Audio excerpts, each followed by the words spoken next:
Hey, welcome to Vortex Garage. And in our last video, we talked about how our Jag has already exhibited a few odd behaviors that really require us to fix it before we can drive it a whole lot.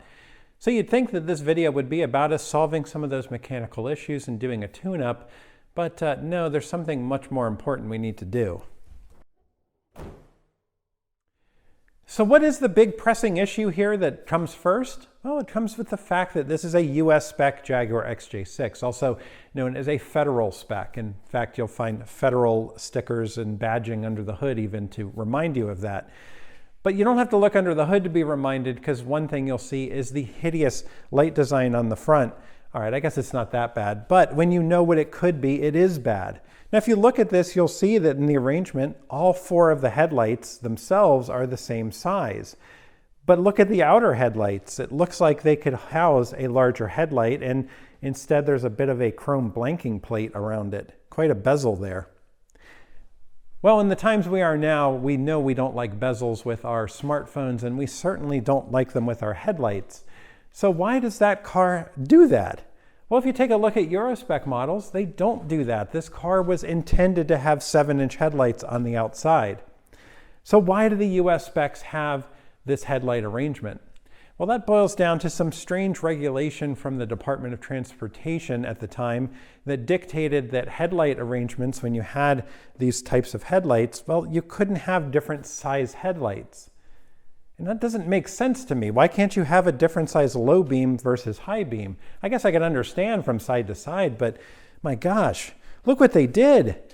Did someone show them a picture and say, look, you got to get rid of this regulation. Look what you're doing to the front of this car. At any rate, I digress, because my first XJ6, my old 1980 that I had, well, it was very special in that, as I mentioned in one of our intro videos, it was imported from Europe from a couple who bought it when in the service. So that car came over, it had a proper title, it was properly imported, but it was able to retain the 7-inch headlights on the outboard sides. Pretty cool. Well, I knew that was special at the time, and I also knew that those might be hard to find later on. So I went ahead and kept the headlight inner rings and the outer flanges. So I knew these would come in handy one day, and well, they have, because I need them. I need to upgrade these so it looks better before I tackle any mechanical stuff. And well, here's where things started to fall apart a bit. See, I go off and start buffing the old bezels, and I start thinking, well, something must not be right. And yet, if you have a keen eye, you already spotted it. I was working on the wrong bezels. All right, so we're going to cut in here because, well, quite frankly, we hit a bit of a snag. You see, I was over there buffing this nice headlight bezel, thinking I'm so excited for how cool this is going to look. And then I look at it and I go, wait a minute, this looks too small to fit a 7-inch headlight. You don't think? And yeah, sure enough, somehow I mixed these up. 25 years ago when I took them off the car, I took all 4 of them off. And then over that 25 years, the 2 smaller ones ended up on my shelf over here, and I just somehow forgot and thought they must be the ones that I need. It wasn't until I was working on them that I started to think, these are way too small. So these are actually the inner bezels from the old car that I had. And I basically stopped everything I was doing, shut the cameras off, went up and looked through a bunch of boxes and said, well, I've got to have the outer ones somewhere. 2 hours later, 3 times going through every part that I have in storage, I could not locate them. I called around and a few people and said, hey, do you think you've seen them around your garage? Maybe I left them there. Nope, no one's seen them. So somewhere the outer 7-inch bezels that I had saved for 25 years have gone completely missing. They're lost for time, it seems. Now, maybe one day I'll locate them, but in the meantime, that means I couldn't do this job. I don't have the key part that you need. So I realized, well, this video is about how to do this and options for doing it. And well, not everyone's fortunate to have the I saved parts for 25 years options, because I'm a hoarder. And well, quite frankly, it didn't seem to work out for me either. So I went on eBay and the internet and I started looking for the other options so I could finalize, hey, if you want to do this, how do you do it? So the first thing I did was go to eBay and look for international sellers that would perhaps have some takeoff units and be able to ship them to the US, but at the time I looked, there were none available. I did, however, find a set of reproductions for only $88. I got very excited. That's pretty cheap. However, when I looked at the description closer, I realized they were actually plastic reproductions. That was a bit of a bummer. They certainly looked fine in the picture, but just the thought of putting plastic reproductions where the original metal ones went wasn't that appealing. And all of a sudden that $90 price didn't seem as good either. So I knew there was one more place to check, and that was with Jaguar Specialties. It's a company out in California that makes some unique solutions for old Jags. They've actually commissioned to have the original bezels redone in metal. So they're getting them cast and made and chromed, and they sell them on their site. And well, that's ended up what I went with. Here they are. So those have come, and they are spectacular. They look great, and they are cast in original metal. They feel great, and frankly, compared to the originals, yeah, I mean, this one's a little heavier because it's more metal, because it's got that big blanking plate, but this is very, very high quality part. And the final piece of why this makes sense here is, well, let's take a look and I'll walk up closer. Here's the piece that I spent hours on the buffer working, and they're still pitting. It's not perfectly clear. And then here's the piece from Jaguar Specialties. The chrome is really nice on it. It's brand new. So I don't have to spend hours on the buffer cleaning it up, but also it's gonna match the quality on the rest of the car and look brand new. So this is an excellent way to go. And now I can show you how well they work and give those to you as an option. So let's talk really quick about the bucket assemblies. So what I have here, now I can go into where I get to save a little bit because I had a lot of parts laying around. Basically, Jag uses the same buckets that just about any British car of that era would use. These are headlight bucket assemblies out of a 67 Triumph Spitfire, and I had multiple sets of these. So I went through those sets and found two that were in good shape and went ahead and took them apart and cleaned them up. Put a little bit of high temp paint on them because I'm sure they get warm behind the headlights. And we have here a nice clean bucket ready to go. But I do have these assembly, which I'll zoom in and show you kind of how they're made. There's three main, well, there's a couple pieces that you're going to need in addition to the outer bezels. Obviously, you're going to need the headlight. You're going to need this aluminum kind of inner retainer that's out here. You're also going to need, which I don't have on the table here, but the outer retainer that goes on the headlight. There's also a rubber gasket. This one is pretty perish, but I've got a new set. Then you're going to need the bucket itself, and then you're going to need the adjuster screws, and there's little adjuster nuts that go here. There's two adjusters on these, one for the left and right and one for the up and down. Again, we'll zoom in and show you that. The final thing that I did pick up was the H4 headlight adapter and the wiring. Well, mine's in pretty good shape, but sometimes these age, they crack very easily. So I went ahead and picked up off Amazon a set of ceramic ones with a little pigtail. What we're going to do, we're going to cut these wires and we're going to crimp them onto the original wiring very well. We're going to do it properly with heat shrink, and we're going to put heat tubing on everything, and we'll be in good shape. Now, like any good cooking show, I've already done one side and I've gone through to see what it would take, and we'll get some good comparison shots, and we'll show you a few pictures of when we did it. Now, the one thing that I did on the other side was I ran all new wiring into the under hood. We'll show you where that is. And frankly, on this side, I don't think I'm going to do that because, well, the wiring on this car was actually in pretty good shape, and it was a bit of a pain to fish through, and quite frankly, I want to get it in. But those are your options. So you're going to want to consider, do you want to run all new wiring up to the inner fender? And we'll show you where that goes. Or do you just want to go ahead and attach these on? One of the hard parts you're going to find here is there is a rubber grommet in the headlight assembly here, and it's very tough to get out. You can get it out, but it's probably pretty stiff and old. But then when you do that, the only way to get the wiring out, there's no connectors behind the headlight. The connectors are up under the inner fender. So you're going to have to go disconnect those, fish the entire thing out, and then run new wires or fish them back in. So another option that we're going to do on this side, I'm going to go ahead and see if it works better. I'm just going to cut the connector off. We'll crimp on the new connector, and that way we can feed everything, just the wires, through the grommet. I've also got new grommets. I've got a grommet kit. We'll have a link to that. And I found a really great grommet that's a good fit for this and allows you, well, I should show you this one actually. It's actually a really great fit for here and allows the wiring to go through with its original heat shrink tubing and have a nice seal. So we'll have a fresh grommet. We'll have everything we need. Finally, the adjuster hardware, you've got the spring that holds this metal retainer, and then you've got the screws and the little nuts. Well, luckily mine are all in pretty good shape from the Spitfires, and I don't need to order any new ones, but they're not terribly expensive. So if you've got some rusty stuff or you need them, we'll have links to that. So what we'll do in the video, we're going to share links on where you can order some of the individual components, but I think we'll also call out Jaguar Specialties on the top as a place you can go for a one-click order and get everything you need. And frankly, if you don't have all this stuff and you don't want to chase individual parts and assemble it yourself, just give them a call and one click, get everything you need to do it. Makes life easy. But if you've already got some parts or you've scored some things in a junkyard and you want to go ahead and add components, we'll make sure we add everything that you need to make this happen. So check out that video description. So I made mention in the intro, or maybe I cut it out so I could be more succinct here, but when you take the buckets out, you're going to find that there's no connector right behind the buckets. Now the wiring for this one basically goes back through a grommet into the wheel well, makes a 90-degree turn up into another grommet and into the inner fender, and then eventually comes out into this piece here. And then you'll have these two wires right here and then a ground. And as you can see, I've made new wiring here and put new bullet connectors on them. So the wiring from here that goes into here, down around to our headlight is all brand new. And quite frankly, it was a pain to get that through. I ended up having to use a small piece of wire, and we'll show you in pictures, as a fish line. So as I pulled that out, the fish line would come through.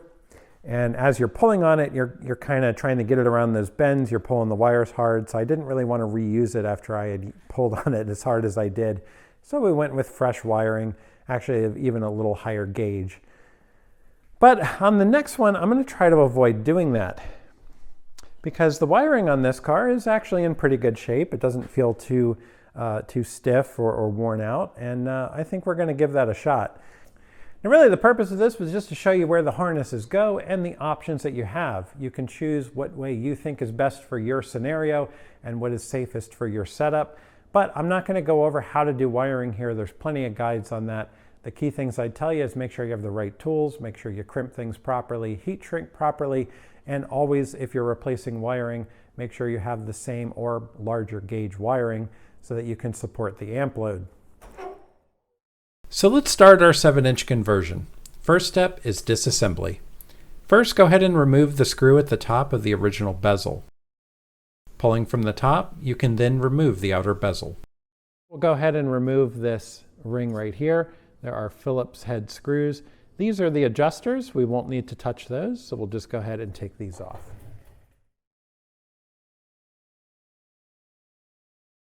Technically, you don't need to remove these screws, but we'll be using them on the new buckets.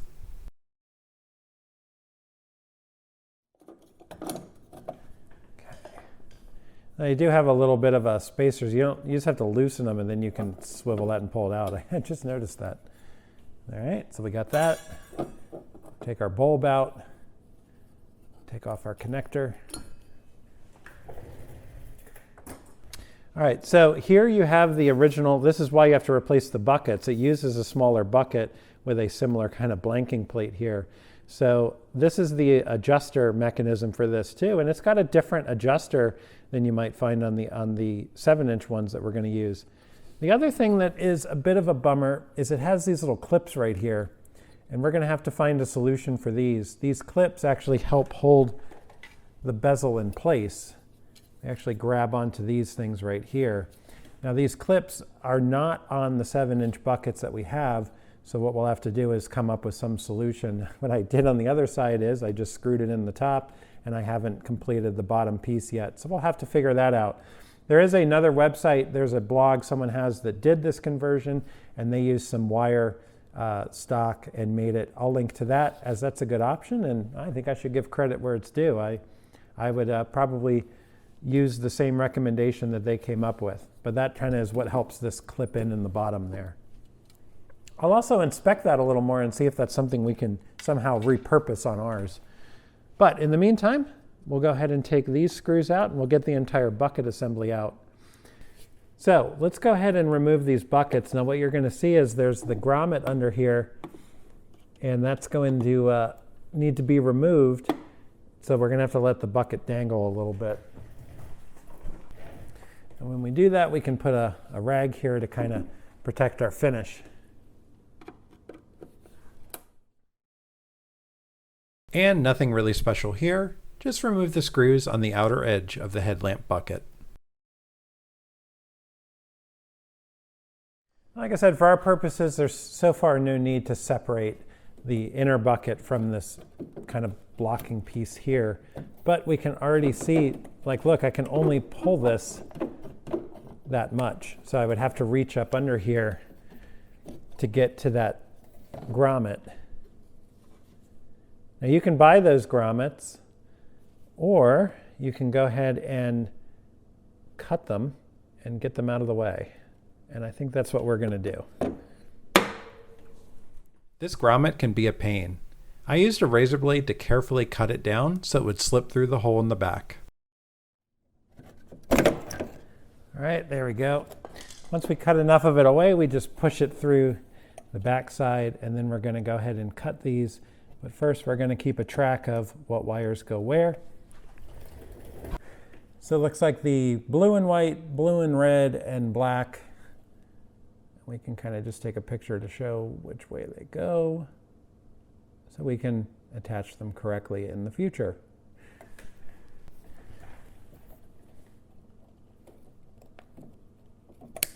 Since we're replacing this anyway, we're just going to cut it, and then we can pull out the bucket.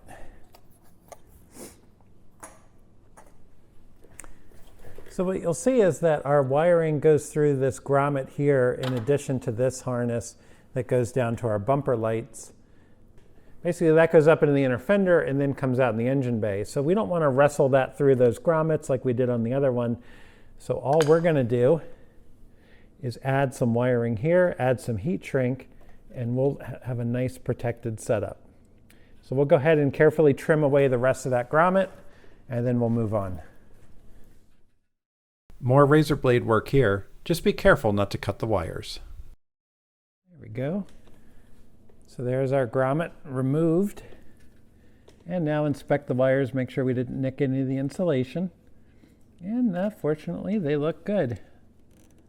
So we very careful work with the tool there. All right, now is a good time to come in and well, we'll clean all this years of dirt out of here.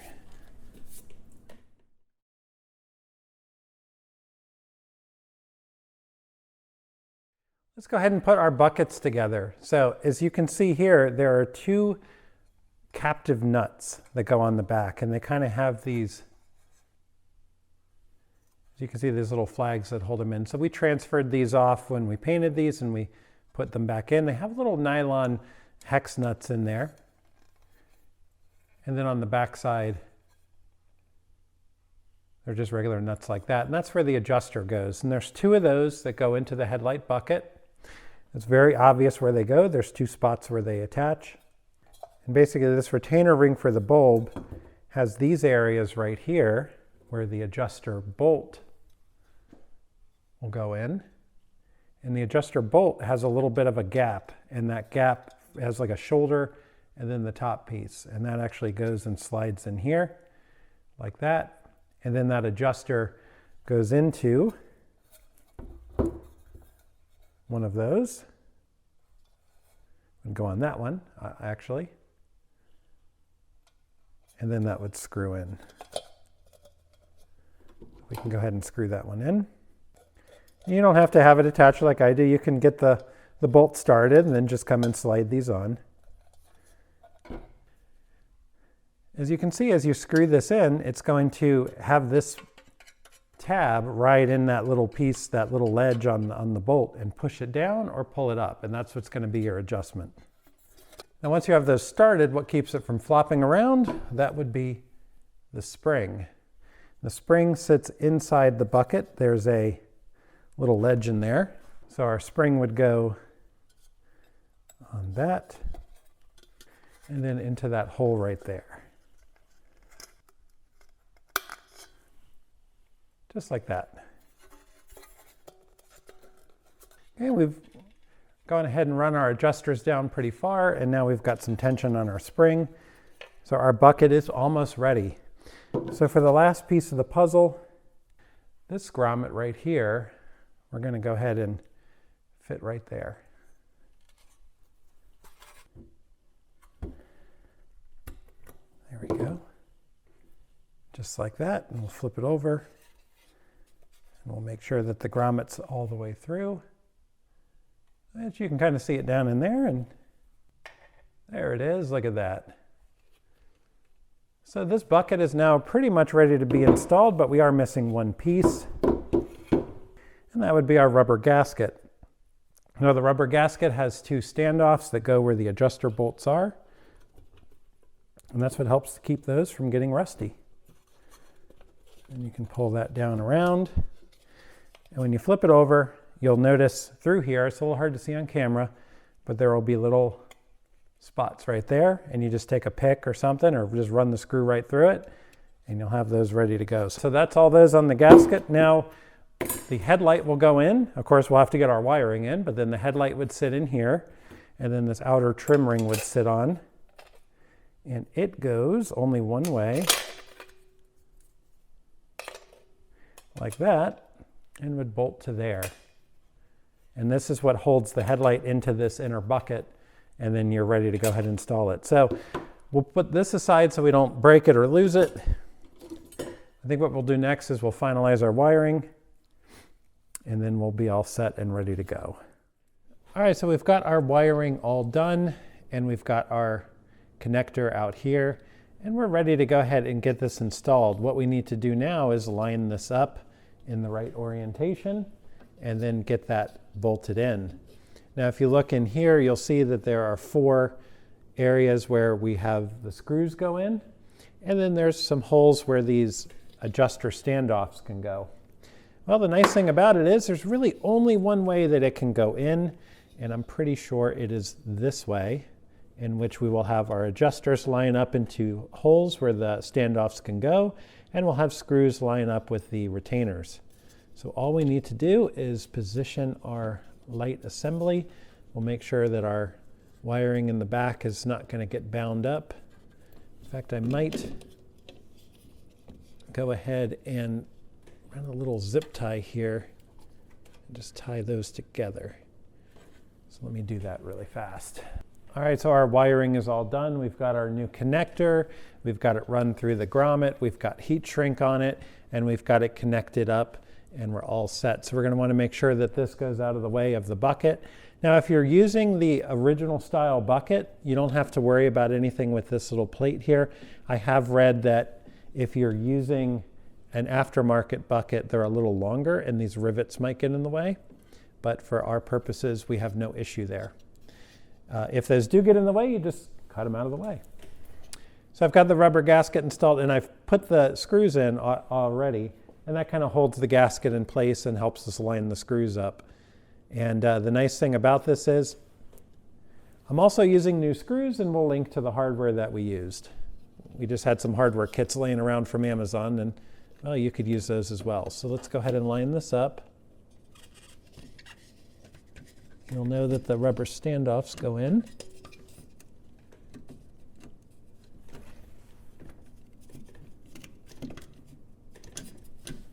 Okay, there's one. There we go. All right, so that was a bit of a pain to get those lined up, but once they are, you're about set. So basically here, it was as simple as lining up the pegs and the standoffs that go into the holes for our top adjuster and our side adjuster, and then finding and lining up the 4 screws to get that in. So remember, we got our gasket, we got our bucket, and then we've got all the adjuster assembly and the inner retainer. Now for our electrical connector, we should have no problem getting that to fold up out of the way and then plug into our light. So let's go ahead and get the light. So here we thought we were doing some reassembly, and about this time I'd be walking you through those steps, but we're going to run into another problem. Now this part should have been nice and easy, but it turned into quite a debacle. I thought there was something wrong with the buckets or the retainers. No matter what I did, the light was crooked. Turns out though, it wasn't me at all. Hey folks, so I'm here putting in the headlights, the 7-inch headlights in the Jag. We've already done the other side and it looked awesome. So I've been working on this side for a lot longer than I care to admit. I've had the buckets in and out several times because for whatever reason, when I put this headlight in, it's crooked. Let me show you. So these index in very specifically into these buckets. The buckets are the same side to side. And for some reason, when I put this in, it's crooked. I don't know if you can see that. Hopefully you can, but the Sylvania logo kind of tilts down like this. That's strange. Strange enough that I've spent 2.5 hours and gone over everything to find out why. The one thing that it took me a while to check was this. I got the headlight from the other side that looked perfect. And I put it in. And look at that. It's straight. Straight up and down, straight sideways, whatever. It turns out that when the manufacturer made this bulb and when they glued the front lens to the back, they clocked it a little bit and it's not perfect. And that's bad because these slot in specifically. The distance from here to here is different from the distance to here. And that allows you to always have the headlight perfectly straight up and down, which affects the alignment. And the beam focus is specific so you don't blind oncoming traffic. If you mounted it upside down, you'd have problems. If you mounted it sideways, you'd have problems. So they're designed to be mounted very specifically, and this one was manufactured incorrectly. So sometimes it's crappy parts, not you. And nowadays, you might as well assume it's crappy parts because that's all you get. All right, now we figured out why we've been having trouble with alignment. It has nothing to do with the bucket, nothing to do with the design here, but it's with the light. So we're going to go ahead and install one of them. I don't even remember which one this is, but maybe it's the one that's straight.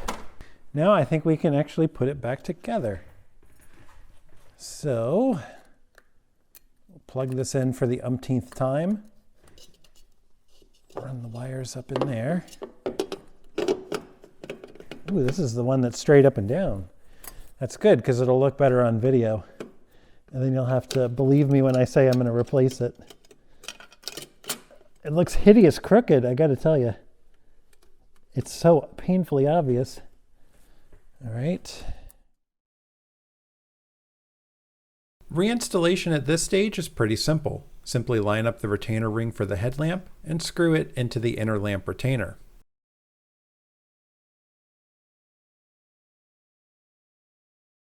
With that done, I was able to test fit the new bezel. Now there is a retainer clip on the bottom, and we're going to show you our first attempt and then what we ended up using, along with some notes on what may work best for you. So just a brief update, I went ahead and took our old buckets and I separated the small bucket from this backing plate, and that got me access to back here, where we have a rivet that held this in. So I basically just ground down the rivet a little bit and this piece popped right off.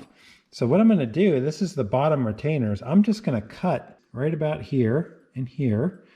And then I'm going to take these and drill, and I'll probably drill the holes before I cut it, but I'm going to drill some screw holes in there.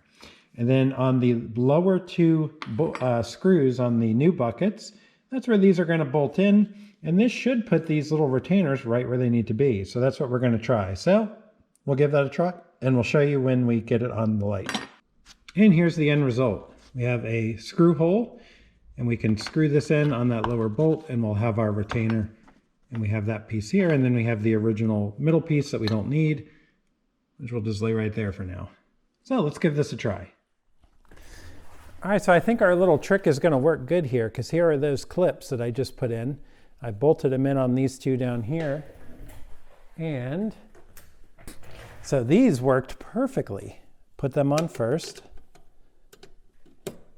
and they clip right in, and then that clips right in there. I like it when a plan comes together. Man, I had really thought this idea would work, but I couldn't bend the clips far enough down. The bezel would certainly appear to fit, but it would never line up with the screw hole on the top. Now this is due to there being a ridge on the outer circumference of the bucket. I bet if that were shaved down in those spots, it would let the clips be adjusted just right, and this would probably end up working. All right, we're back here once again, and we're going to pop out this inner bowl here because it's super easy to get in and out. You just slide it out like that, and we got plenty of room to work here. So what I found was our cool little brackets that we made here from the old one. They clip in really nicely to the light. However, they sit up too high. So when the bezel's in there, it's pushed up just a little too high and you can't push it down, and you basically can't slide it in enough up here to get it in. So what I've done is I'm going to, well, first of all, I'm going to remove them one at a time. And I went ahead and cut up a wire hanger and I have made these. This is just a wire hanger that you get from like a dry cleaner. And I just cut it. The bolt will go through here, or the screw will go through there. And then that'll bolt on, and this little piece right here will grab the bottom of our light bezel. And I've done it on the other side, so I already know it works.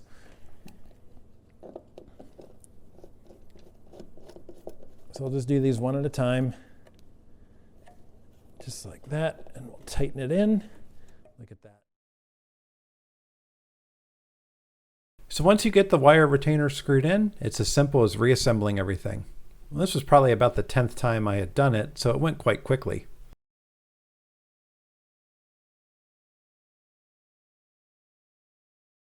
And now we can finally install the finishing piece. Let's come in here and get them started. So like that, and then walk this one up a little bit.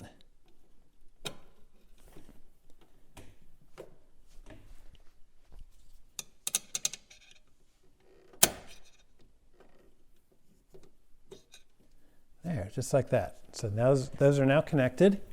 And then you just got to line this straight up. There we go. And try to find your bolt. All right, and then you just come and put this in.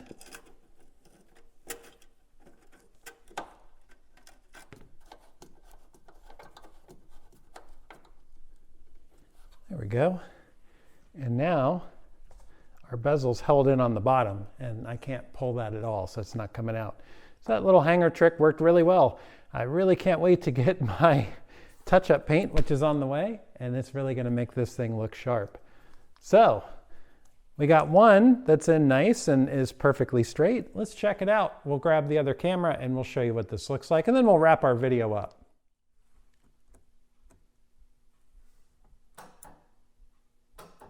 All right. Nice. We'll do some high beam action, whatever that means.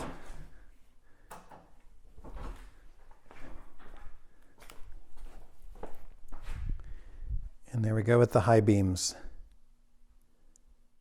All right, so we're all done with our Euro headlight conversion, and I think it looks pretty awesome. The icing on the cake is going to be when I finally get my touch-up paint coming in the mail, and I'll be able to touch up all the stone chips on the front and get it to match. This thing is going to look gorgeous from the front. And I really think that these outer 7-inch headlights, the Euro style headlights, do make a huge difference. Just although Jag did a pretty good job with it, they could, knowing that the regulations, you know, this blanking plate and everything, it's just so much better seeing them how the engineers really and the designers really wanted them to be. So I'm certainly excited about that. And I'll say that the quality of the parts from Jaguar Specialties were spot on. Everything went together perfectly. I was using my own source parts, using used Triumph Spitfire buckets and retainers and all that good stuff. So it's kind of amazing. I was using basically 50-year-old hardware on this 40-year-old Jag, and everything seemed to work. So pretty interesting. In fact, the only thing that I had trouble with was the most modern, or the biggest piece you'd expect to be right, which was the headlights. Somehow one of the headlights was manufactured incorrectly, and the front lens cover is offset. It's clocked a little bit, so it's not quite straight. And I see it, and I think it looks hideous, so we're going to replace that headlight. But in the meantime, I couldn't just leave it without 4 eyes. I wanted to go ahead and get it set up. So here we are, and we're looking good. So stay tuned, because we're going to have plenty more with this car and many other things. So drop us a like, a subscribe, all those good things, and we'll see you again here soon on Vortex Garage.